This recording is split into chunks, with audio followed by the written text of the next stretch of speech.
Skies ranged from partly sunny to cloudy, and temperatures were between 46 and 48 degrees.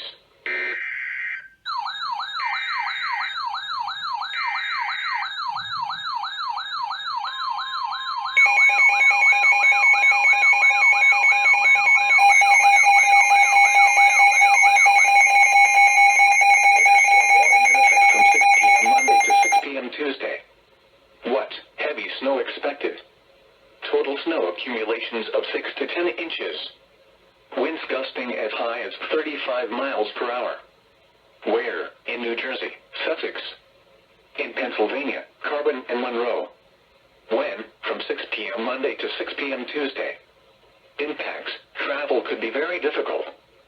The hazardous conditions could impact the morning or evening commute.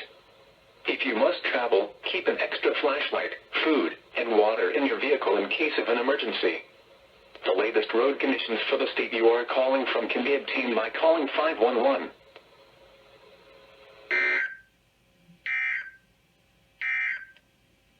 Here are the current conditions.